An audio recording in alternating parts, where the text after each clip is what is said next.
आपको गोस्वामी तुलसीदास जी का चरित्र सुनाएंगे आज, उसमें ये बात आएगी। तुलसी से तुलसी भये भये जे तुलसीदास। पहले इनका नाम केवल तुलसी था, राम बोला भी इनका नाम रखा गया, लेकिन आज ये तुलसीदास कहलाए। कैसे?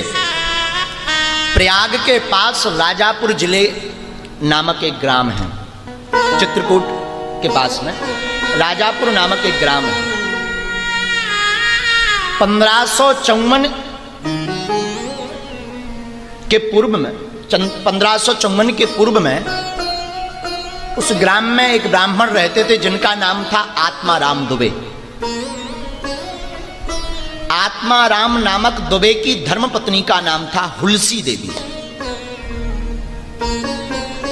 हुलसी देवी के गर्भ से संवत 1554 को सावन की सप्तमी में अभूक्त मूल नक्षत्र में इन्हीं दंपति के घर पर तुलसीदास जी का जन्म हुआ।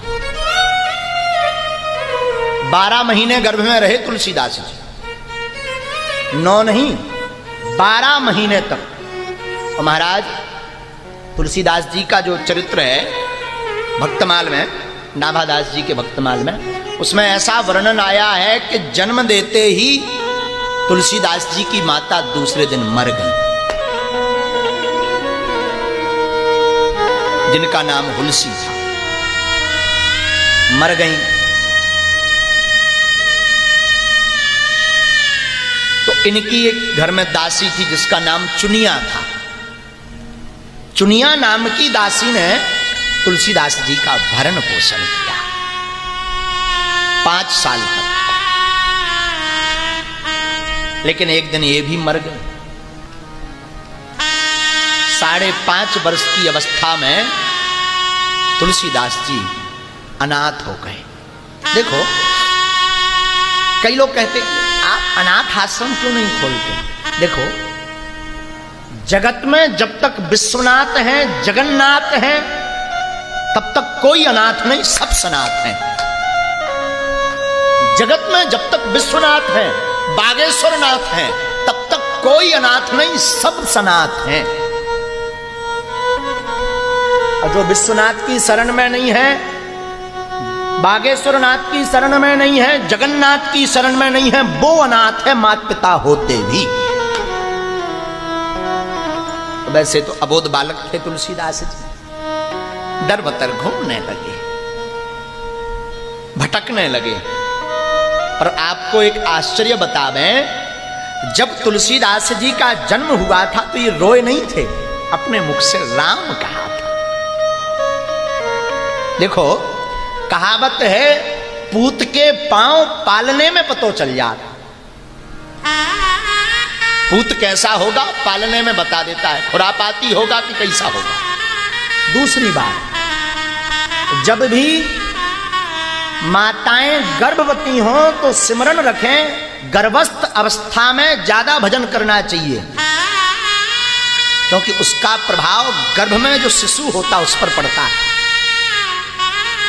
कई माताएं हमारे पास आती हैं, महाराज हमारा बेटा बड़ा नचैया है। अब जब वो गर्भ में रहा होगा तो खूब मूवी फिल्म देख रही होगी, तो नचैया तो पैदा हो गया करी भैया, भक्त कहां से पैदा हुई गई? ये गांठ बांध लें। तुलसीदास जी जब भय राम बोले, 5.5 वर्ष की अवस्था में दर बदर भटकने लगे। साक्षात मां पार्वती ब्राह्मणी का भेष बनाकर रोज भोजन कराने आती थी तुलसीदास जी को। और महाराज जगज्जननी पार्वती को दया आ गई, रोज भोजन कराती थी। इधर शंकर जी ने प्रेरणा दी। ये अभी की कथा है, तुलसीदास जी ज्यादा दिन पूर्व नहीं भय, 400 वर्ष पूर्व भय, संवत 1554 की चर्चा है। तो अभी संवत कौन सा चल रहा? 2078, मात्र 450 वर्ष पूर्व की गाथा है। शंकर जी ने श्री अनंतानंद जी के जो प्रिय शिष्य थे श्री नरहरियानंद जी, उनको प्रेरणा दी कि तुम इस बालक को ढूंढो। और अनंतानंद जी के शिष्य श्री नरहरियानंद जी ने इस बालक को ढूंढ निकाला। अब उसे अपने पास रख लिए और इनका नाम रख दिया राम बोला, क्योंकि जन्म से ही इन्होंने नाम लिया था मुख से, इसलिए पहला नाम इनका रखा राम बोला। रहने लगे बड़े आनंद के साथ। राम बोला को तुलसी जी को अयोध्या ले गए उनके गुरुजी पूज्य श्री नरहरियानंद जी महाराज। 1561 संवत में माघ महीने की शुक्ल पक्ष की पंचमी के दिन राम बोला तुलसीदास जी का यज्ञोपवीत संस्कार करवाया। क्योंकि एक तो ये ब्राह्मण बालक है, ब्राह्मण और क्षत्रिय का यज्ञोपवीत, ब्राह्मण का 8 वर्ष के पूर्व में, क्षत्रिय का 12 वर्ष के पूर्व में यज्ञोपवीत संस्कार हो जाना चाहिए, वरना प्रायश्चित लगता है। तो माघ शुक्ल पक्ष की पंचमी को संवत 1561 में राम बोला तुलसीदास जी बाबा का यज्ञोपवीत करवा दिया। यज्ञोपवीत संस्कार के बाद गायत्री दीक्षा दी। और ये इतने बुद्धिमान थे जन्म से ही कि जो एक बार सुन ले तो कंठस्थ हो जाता था और बिना पढ़े ही अनेकानेक सूक्तियां, श्लोक सुंदर स्पष्ट शब्दों में बोलते थे। कुछ दिन अयोध्या में रहे तुलसीदास जी बचपन में विद्या अध्ययन की। इसके बाद एक दिन दोनों गुरु चेला सूकर क्षेत्र चले गए। वहां श्री हरि नरहरि जी ने तुलसीदास जी को सबसे पहले रामचरितमानस की पाठ सुनाई। वहां कथा सुनी। कुछ दिन बाद तुलसीदास जी काशी आ गए और 15 वर्ष तक वेद वेदांग का अध्ययन काशी में किया। इसके बाद अपने गुरुजी से आज्ञा ली और वापस गांव आ गए। गांव आए, पिताजी का विधि पूर्वक श्राद्ध किया, तब तक पिताजी भी चले गए। अब अकेले तुलसीदास जी बचे। पिताजी का श्राद्ध किया, तर्पण किया और गांव में अकेले तुलसीदास जी राम कथा लोगों को सुनाने लगे। राम कथा इतनी प्यारी कि लोग ओतप्रोत हो जाएं सुनकर। और संवत 1583 को ज्येष्ठ शुक्ल पक्ष की त्रयोदशी तिथि दिन गुरुवार को राम बोला पूज्य श्री प्रातः स्मरणीय तुलसीदास जी का विवाह भारद्वाज गोत्र की एक सुंदरी कन्या के साथ हो गया। इनकी शादी हुई तो शादी के बाद पत्नी से प्रेम ज्यादा हो गया। दिन भर नित्य कर्म आदि गौवा चरावे, सांझ तले घर पर आकर के भक्ति पूर्वक रह करके जीवन यापन करने लगी। एक दिन इनकी धर्मपत्नी मायके चली गई। ये शाम को घर आए तो इन्हें बड़ा बुरा लगा। इन्होंने सोचा कि देवी जी के बिना तो मन लग ही नहीं रहा, तो सौंटा उठाया और रात को ही ससुराल चल दिए। उसी दिन वो मायके गई थी, पर इन्हें रहा नहीं गया तो ये पीछे पीछे भाग गई। और भगवान एक सिद्ध पुरुष के मुख से हमने सुना कि उस दिन रात को बड़ी तेज बारिश हुई। अब बारिश हुई तो बीच में एक नदी पड़ती थी, नदी में बाढ़ आई। लेकिन पत्नी का इतना प्रबल प्रेम, इन्हें लगे कि हम पार कैसे हों। तो कुछ देर तो सोचते रहे, बारिश ज्यादा तेज है, कड़कड़ा भी रही, वापस हो चलो तुलसी। पर मन नहीं माना। प्रेम बड़ा खतरनाक होता है। प्रेम जिसको हो जाता है उसकी बुद्धि से पूछो भाई कैसा लग रहा, उसे तो अंधियारो ही अंधियारो लगा। हाँ, जिससे प्रेम हो उसी का चिंतन होता है। प्रेम में प्रेमी सिर्फ एक का ही चिंतन करता है। पर हम यहां आपको सावधान करेंगे, तुलसीदास जी भी सावधान करेंगे, पर हम भी करेंगे कि देखो भैया, प्रेम किसी से किया ठीक है, पर जगत से प्रेम करोगे तो धोखा खाओगे, रोते रहोगे, और गोविंद से प्रेम करोगे तो प्रेम पदार्थ पा करके तर जाओगे। राघव जी से प्रेम करोगे तो जय जय हो जाए। तो तुलसीदास जी ने देखा बाढ़ आई हुई है पर जाना जरूरी है, क्योंकि देवी जी उस पार है। आओ देखा ना ताओ, प्रेम का पागलपन ऐसा चढ़ा कि नदी आई हुई बाढ़ में कूद गए।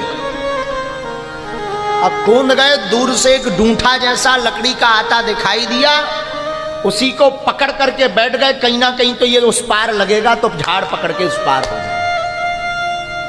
और श्रीमान जी आपको सुनकर आश्चर्य होगा, वो लकड़ी का डूंठा नहीं, अपितु कोई 100 बहा जा रहा था, और 100 की दुर्गंध भी इन्हें नहीं बसाई दी प्रेम में। अब प्रेम की वास्तविकता देख। ऐसे ही एक भक्तमाल में कथा आती है रत्नावती देवी की। रत्नावती देवी जो हुई हैं, नाम का हो सकता है स्मरण ना हो ठीक से, पर इनकी शादी थी। शादी की रात ये घर से भाग गई, और रात को भाग गई जब ये, तो एक ऊंट का कंकाल पड़ा था। पिताजी बड़े आदमी थे तो ढूंढ रहे थे लोगों के साथ। उस ऊंट के कंकाल में अनेक दिनों तक बैठी नहीं। तो किसी ने पूछा कि तुम्हें दुर्गंध नहीं आई? बड़ा सुंदर जवाब दिया, बोले जगत की इतनी खतरनाक दुर्गंध है कि उसके सामने ऊंट की दुर्गंध फीकी पड़ गई। और यहां वही हुआ तुलसीदास जी के साथ कि 100 पर बैठकर पार भय, पर 100 की दुर्गंध नहीं बसाई दी। उस पार पहुंचे, अंधियारा मचाता। भरद्वाज गोत्र की सुंदर कन्या थी, दीनबंधु पाठक की पुत्री थी। तुलसीदास जी का जहां विवाह हुआ, पूज्य श्री दीनबंधु पाठक जी, महल बड़े बड़े बने हुए थे। अंधियारे में अगर मुख्य दरवाजे से प्रवेश करेंगे पूछा जाएगा काय आए, दमाद लल्ला के क्या बाई भाई, हाँ का जवाब दे भी आज हमने देवी जी यहाँ पठाओ है। बदनामी होगी, लोग हंसेंगे, कैसे दमाद लल्ला, 1 घंटा को नहीं छोड़ सकते। शादी के पहले तो 18 साल तक बढ़िया से, और होता भी यही है।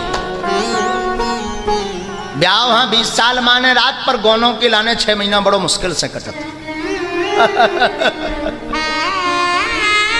पर हमारे एक महात्मा बड़ा सुंदर भाव गुनगुनाना गाया करते। हम गाएंगे तो नहीं, समय कम है, कथा ज्यादा है। अरे अच्छो लगे चैनो नो जी, पूरा नहीं गाएंगे, नहीं ऐसे ही सुना देते हैं आपको। अरे अच्छो लगे चैनो नो जी, गौनो तो होनो होनो जी। हरि बुरो लगे चैनो नो जी, एक दिन गोनो होनो जी। चाहे अच्छो लगे चाहे नोनो, बुंदेली भाषा में है ये। एक दिन गौनो, गौनो का मतलब होता है अपने गांव की भाषा में चलाए, और शास्त्रोक्त भाषा में दुरागमन। जब कन्या अपने पिता के घर से पति के घर दूसरी बार आती है तो उसे गौना कहते हैं। और इस भजन तो ये चेतावनी है, चूंकि जीवात्मा के लिए कहा गया है इस भजन में। बोले अच्छो लगे चाहे नोनो, एक दिना तो गौनो होने ही है, तो मैं उस परम पिता के पास जाना ही पड़ेगा। तो तुलसीदास जी पहुंच गए ससुराल। बड़े बड़े मकान बने थे तो प्रमुख दरवाजे से प्रवेश नहीं भय। इन्हें पता था कि हमारी देवी जी ऊपर की अटारी में रहती हैं। बातचीत में पता तो चली गया था, जब आई थी बताती थी, सब बातें होती हैं। ये अटारी महाराज चढ़ गए। अब अटारी में इन्होंने देखा कि रस्सी लटक रही है, उस रस्सी को पकड़ करके टंग करके ऊपर की तरफ, छाज की तरफ से नीचे पहुंची। धर्मपत्नी इनकी सो रही। रात को आश्चर्य में इनको देखा, चौंक गई। स्वामी आप कहां? बोले तुम्हारे पास। किस लिए? कुछ नहीं, अच्छा नहीं लग रहा था तो भाग आए। बड़ी चौंक गई तुलसीदास जी की धर्मपत्नी। बोले आए कैसे, पूरी घटना बताई। अब वो भी विद्वान थी। देखो हम सीधी सी आपको बात बताएं, तुलसी जी को तुलसीदास अगर बनाया तो वो उनकी धर्म पत्नी ने बनाया। पत्नी का अर्थ होता है जो पति को पतन से बचाए, वो पत्नी है। अब आजकल आगी लगी कछू ऐसी होती, काट के चली जाती, हनुमान जी बचाए। आजकल तब तक राती जब तक बढ़िया सा कमरा बमरा VIP व्यवस्था पोतने का अगर दे रहे हैं ठीक से 20-30 हजार का महीना तो स्वामी जी साजे हैं, नहीं तो तुरंत स्टेशन बदल देती।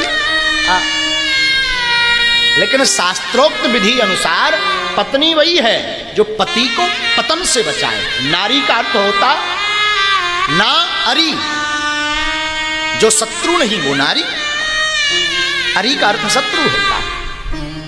तो तुलसी जी को तुलसीदास बनाने का श्रेय उनकी धर्म पत्नी को है। महाराज लकड़ी बह नहीं सकती नदी में, आजकल बाढ़ में 100 ज्यादा बह रहे, लगता है तुम 100 को पकड़ कर आए। अब बोले चढ़े कैसे, बोले तुमने रस्सी डाल रखी थी। बोले महाराज हमने तो कोई रस्सी नहीं डाली। जब मसाल लेकर के वहां दरवाजे वो जो जंगला था और उसमें जाकर देखा मसाल में तो भारी भारी भुजंग काले नाग लटकते रहे, उन्हीं को पकड़कर चढ़ाए। आश्चर्य हो गया तुलसी जी की पत्नी को, और खेद करके बोली राम राम राम राम राम राम राम, जितना आपने पुरुषार्थ हमारे सहाड़ मास के लिए किया, जितनी प्रीति सहाड़ मास के शरीर के लिए किया, इससे आधा भी समय अगर गोविंद से प्रेम किया होता, राम से प्रेम किया होता, तो आज तुम्हारा भी तरन तारण हो जाता और हमारा भी तरन तारण हो जाता। तुलसीदास जी को ये बात लग गई, आंखों में आंसू आ गए और प्रणाम किया। और यहाँ पर हमने एक महापुरुष के मुख से सुना कि तुलसीदास जी गुरु की उपमा दे रहे हैं पत्नी को। तै मोरी त्रिया जन्म की माता, तैने ज्ञान दे। धन्य री त्रिया, तू मेरी जन्म की माता से भी अद्भुत महान है, गुरु रूपी है। आज तूने वो ज्ञान दे दिया जो हमारे गुरु जी भी हमें ठीक से दे तो पाए पर हम ग्रहण नहीं कर पाए। और वहीं प्रणाम करके तुलसीदास जी चल दिए। वैराग्य जागृत हो गया, भागे और वैराग्य की दीक्षा ली, साधु वेश ग्रहण किया।